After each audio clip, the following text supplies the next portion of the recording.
It is your Classic Metal Show right here on the ClassicMetalShow.com. That is something brand new from the latest release from Stephen Pearcy, my good friend. And the name of that tune is called Lollipop. And on the phone with me is my good friend, Stephen. Oh, God, that's great. Pearcy. So what's going on, Stephen? It's been so long. I've been trying to rope you into doing an interview here for, almost 2 years now. But you've been so busy with your touring and recording and, battles with people that just make your life complicated. So here you are finally with the release of Smash, which is something that I've been promoting for almost 2 years now.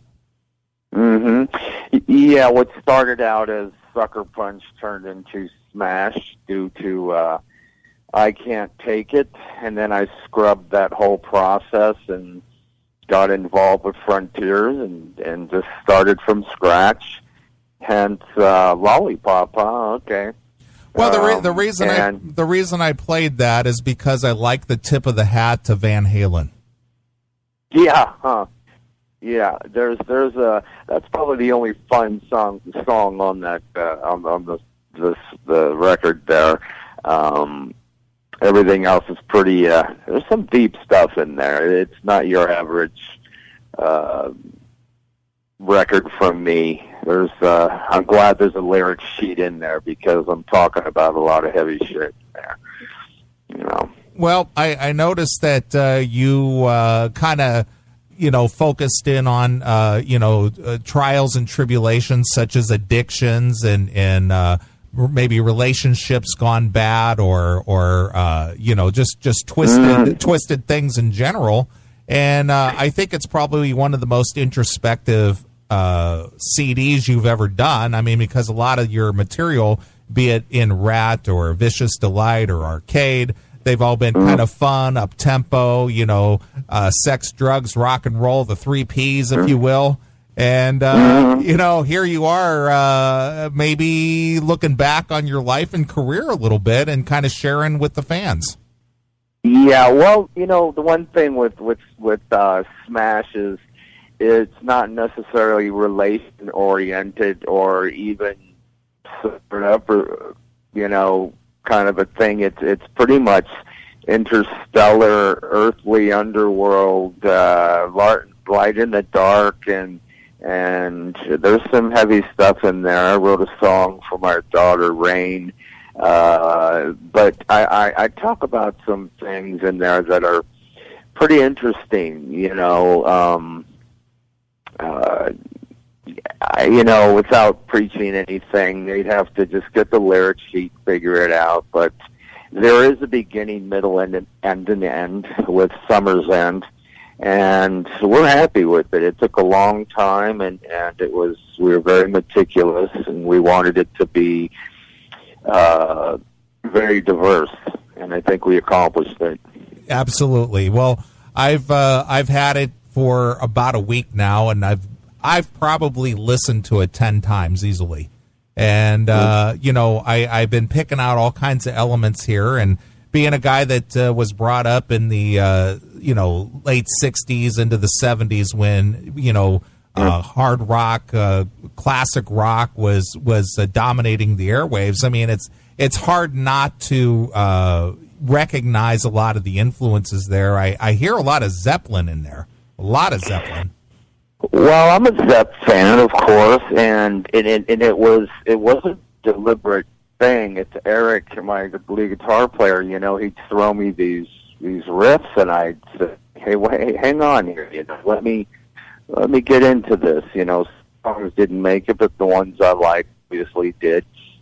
If you're referring to "Shut Down Baby," so to speak, that was one of the first songs we tracked, and actually, it's the first and second vocal tracks that I did, and we kept it. And when we kept going back to the song, going, "What does this need?" or "Nothing."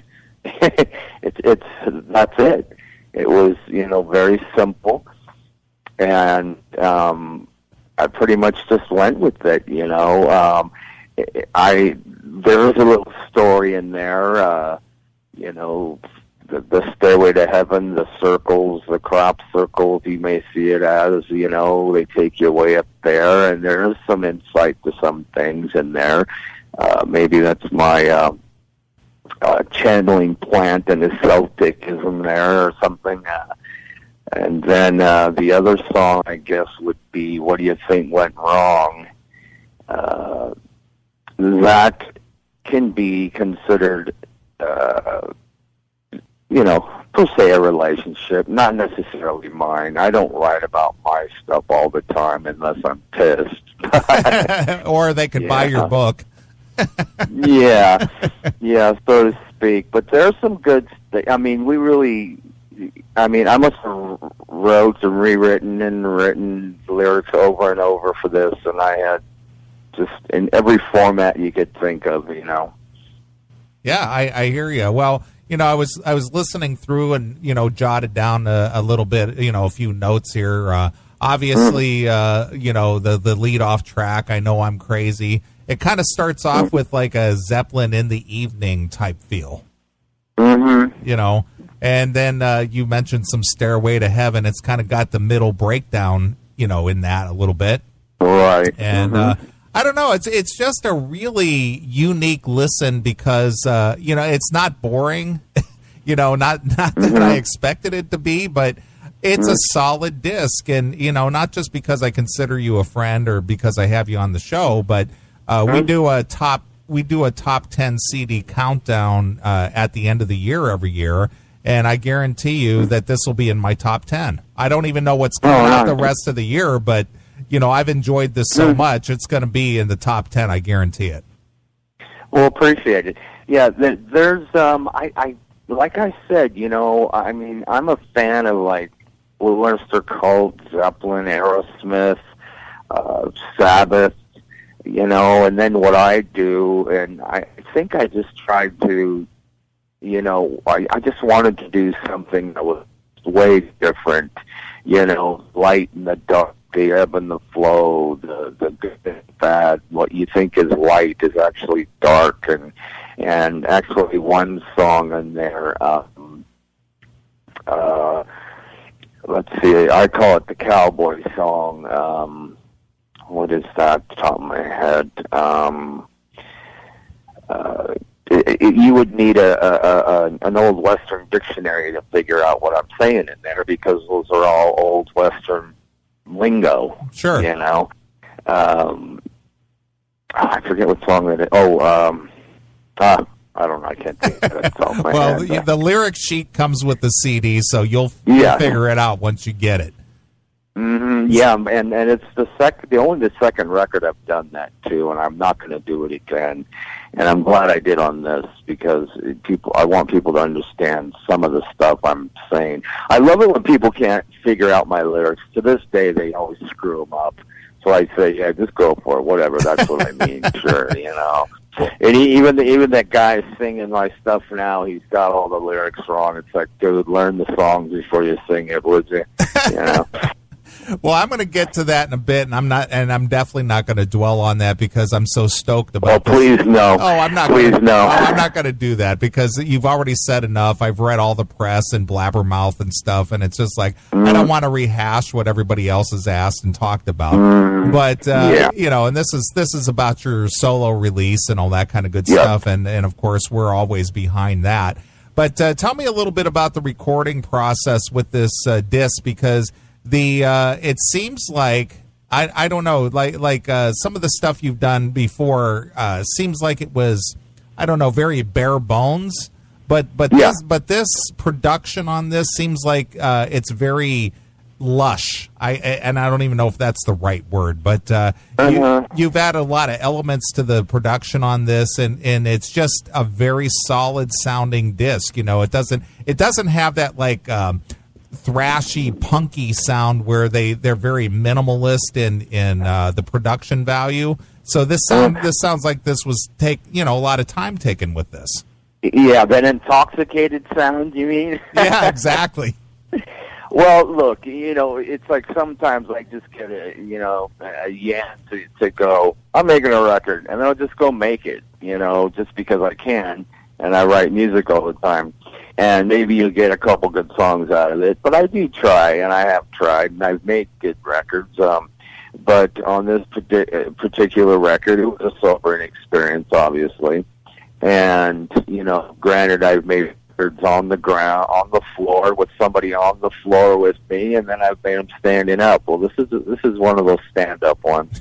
and you know, we did, you know, Bo Hill was able to mix and master one song. He couldn't do the rest of the record, so we pretty much took the helms ourselves, Matt and myself, and Eric in there involved. And what we did do is not compress this record a lot. You know, I've already heard some people say, "Oh, you know, the vocals aren't loud," or "This isn't loud enough." It was like, look, you idiot. The record was made so you can play it loud, and you can keep turning it up to 12, sure. 13, 14, 15, and the louder you turn it up, these things come up. So, you know, that's our own way of doing things, because people listen to things so squashed and so compressed now. The little speakers, the headphones, the boxes, the iTunes, this box. So we just figured it out. Look, this is what we're going to do. First of all, I don't like compressing my music, number one. And second, on this record, we made it an issue to make sure that you're able to turn this thing up as loud as you want to. Right. Everything will become nice and clear. And, you know, that was in the production value. We wanted less is more, even though you're hearing flavors of keyboards and this and that in there. We didn't want to overload it. My vocals, there's not a lot of crap on my vocals. There's not a lot of effects. There's not triples and doubles and quadruples. You know, so we actually tried to make it as clean and simple as possible. Some of the songs just came right away. Other ones we really, really had to work on, and that's just because we wanted to be perfectionists about it, you know? Sure. Well, it really showed on this, and you know, and I don't want this to sound negative in any way, but I was pleasantly surprised at listening to the whole disc. I sat here in my studio. I got some really good studio monitors. So, you know, the truth of the sound are very clear. And I was just like, holy shit, this guy. And I shot you an email about it because I was sitting here in the studio listening. And it's like, God damn, Steven did really good with this one. So I'm proud of it. Yeah, thank you. We are too. And it took a long time. And when we were towards the last 2-3 months of the record, we had to buy more time. We were like, we're not done. This needs to be just as perfect as possible. We're not just going to let this out. And they were like, well, how much more time do you need? Well, as much as we can get. You know, sure. We're not done. We still have things to do here, and then we've got to mix it, and then we've got to master. So, you know, we really bought time and spent as much time as possible. And as far as we're concerned, it worked. You know, it's again, like I say, there's not much relationship, and if there's relationship I'm talking about, it's interstellar. It has nothing to do with humans, you know. Sure. And you know, when I talk about some things, you could be talking to a spirit. You can be this person, you know. So I got a little outside, but maybe it's the things I've been listening and watching and something recently. I don't know, but it's perfect for the smasher, the horned guy with the halo, you know. Right. Well, one of the things, you know, that I recognized in this that is, you know, again, a little bit of a departure for you is that you added piano to some of your tracks. Mm-hmm. You know, and that, you know, that isn't like Ratt material, that isn't arcade material. That's is that a new element for you, adding keyboards, like, you know, piano? Well, yeah, and we have some stuff tucked into some songs that are pretty kind of crazy, like on oh God, I don't have the songs in front of me. I mean, it was sort of the process. But it's just what it took. It's just what it took for those songs to be what they are. I mean, they didn't need them, but we wanted them. I heard them. We heard them. We heard keys. We heard synth on some of these things. even on some of the heavier songs, it needed something else. And, I'm always trying to experiment with something, so I might as well experiment with music, it's safer. So, sure. So that's what we did. Well, I agree. Well, obviously you're involved with a record label. You have your own independent record label with Top Fuel Records. But what can Frontiers do for you that you can't do for yourself?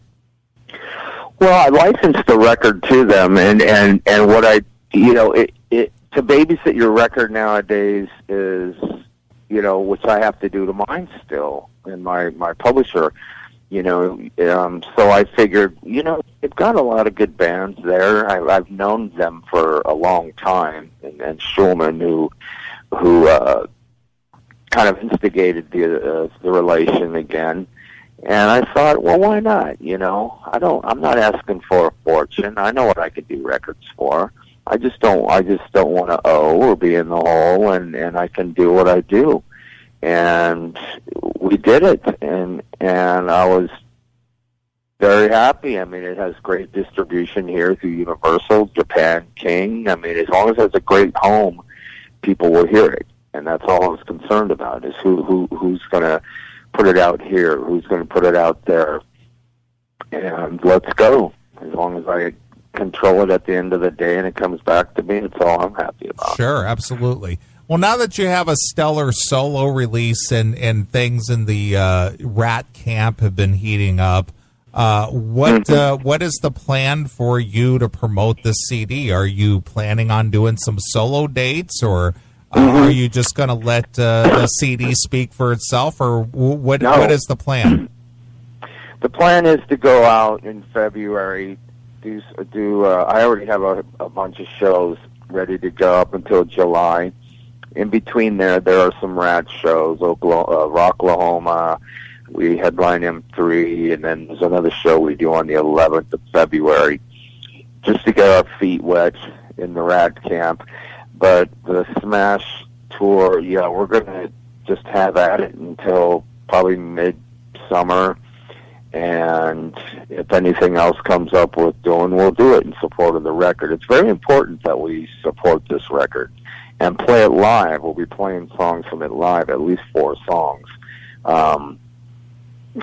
And then, when the dust continues to settle, then, we'll move into the Ratt era thing. Because Warren and I have already been demoing some stuff, and, from one session to another, so we'll see how it goes, except this time we're taking it very carefully and meticulous, and to where we can actually see a good year or two. It might be the last thing Ratt does, for all I know, so let's do it right. Sure, I agree. That's my motto. I agree.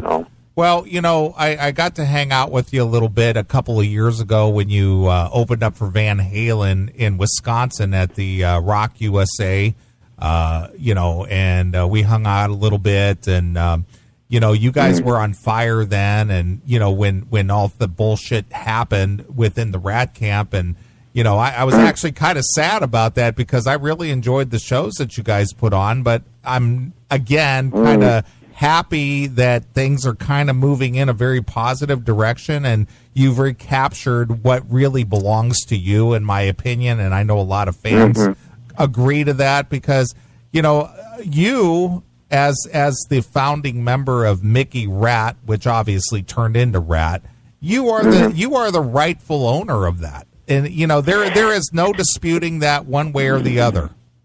Yeah, in theory, in reality, is me being the all for one for all doesn't fly anymore. But in the time being, you have a cancerous situation, and if you just pick a little of the cancer away, it doesn't go away. Well, this time we cut it out, because what happened is this somebody's claiming that somebody was claiming to change the course of history, and it kind of started getting under our nerves. Look, you can sue everybody you want. It doesn't mean you're going to win. But to change the course of history, and especially, just you know, disrespect Robin and what we've done. I mean, we're the writers, so anybody can go out and play our music, but eventually you'll pay if you're making a living from it. So, you know, but for somebody to go out there and just totally disrespect and claim that we're history and that, you know, these other people are better than us, we know who's who and who's what, and we're not the kind of people to go out there and spew out all this stuff. It's not worth it. It's child's play.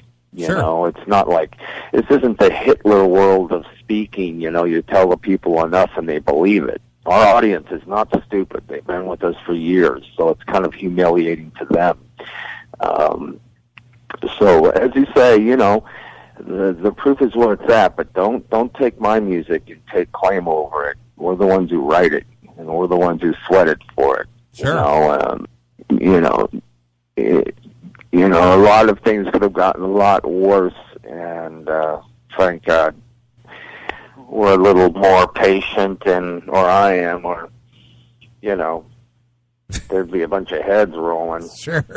Well, I got to tell you, Stephen, you know, looking back over my life and thinking about the you know, where Ratt, you know, influenced me, you know, as a teenager into my adult years, and enjoying all the music and whatnot, it would have never occurred to me 30 years ago that things would have come to this point, you know, where it became a legal thing more than just entertainment, or, you know, enjoying the artists that you love and enjoy, and to get down to that, it's just the minutia that this has been, you know, drugged through is just ridiculous. And, you know, I know that you're probably familiar with it, and I got to mention it here, but I'm sure that you're familiar with Ratt Lives Matter, the Ratt Lives Matter. Well, that started here on the Classic Metal Show. So, okay. We, my partner Chris and I, we kind of started that just as a jest, and our fans basically picked up with that and ran with it, you know. So they're out there on Twitter and Facebook as Ratt Lives Matter, and so, you know, so that's where that all started.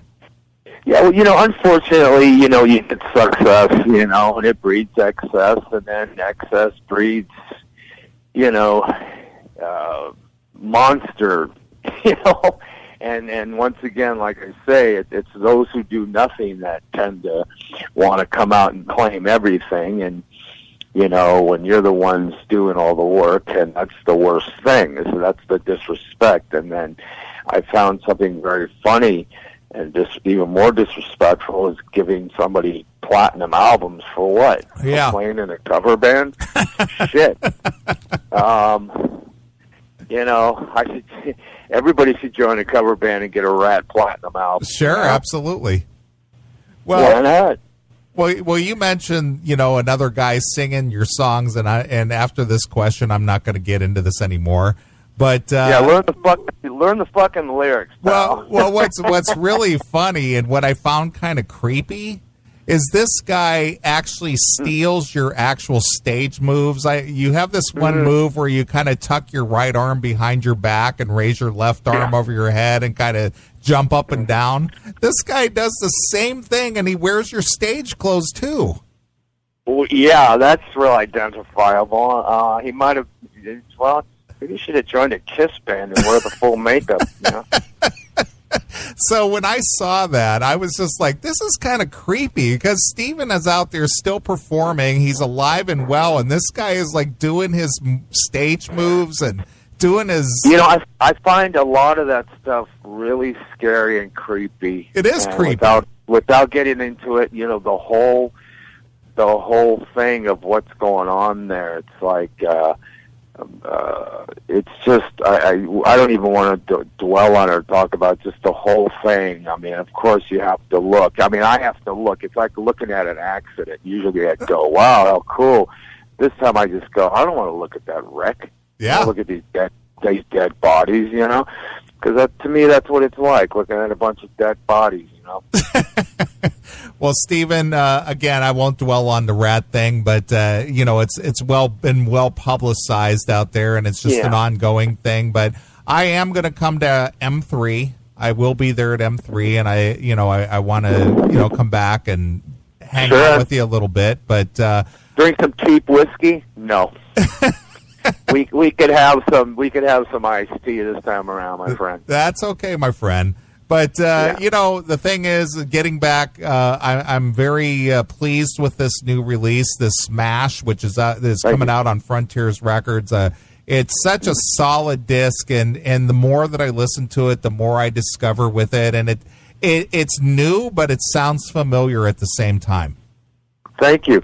We actually shoot the video for the first video single for 10 Miles Wide within the next week. And it's going to be quite entertaining. It's. I'm trying to throw a left field in there now and then, and this record's a good start, because I know what I have to go back to, and then I got to make that a little different too, and which is the Ratt Camp. But all in all, it's a good thing. I'm glad people are taking a hold of it. It's getting at it on playlists, and we're very happy. But we did a lot of work, so I'm not surprised. You do a lot. It's what you put into it. That's why I put a lot into myself lately. To get something out of it. Sure. Well, it's a great listen, Stephen, and I know the Classic Metal Show fans. We run a live chat room during the live shows on Saturday, and I played 3 or 4 cuts on it this past Saturday, and the chat room was just like, "This is such a great record! I can't wait till it comes out." So, nice. So a lot of people really appreciate it. I appreciate it. I know my partner Chris appreciates it, and hey, congratulations! Thank you so much, and good talking to you guys. And then we'll see you out there soon enough. And kudos to everybody at the station, man. You guys are funnier than hell. Well, thanks, Stephen. We appreciate that. Well, Stephen, is there anything else? No, still alive and kicking, man. As long as that's happening, we're straight up, Excellent. Got a lot of stuff to accomplish, and in the right place, and just making it happen. All right, Stephen. Well, we always like to let the artist pick a closing track from their latest release, Smash, which is out on Frontiers Records. So why don't you pick a song, and we'll end the interview and take us out of here with the new song. All right. How about let me see here what I'd like. How about we go to the Cowboys song? Where is that? What is the... Oh, God, I can't even think of that song right now. How about Dead Roses? Dead Roses is a good one. Any story behind that? Oh, I think you know what the story is. All right. Well, Stephen, we appreciate you taking a few minutes to talk to us. So pick up the new CD on Frontiers Records from Stephen Pearcy. It's called Smash, and here it is. This is Dead Roses exclusively here on your Classic Metal Show.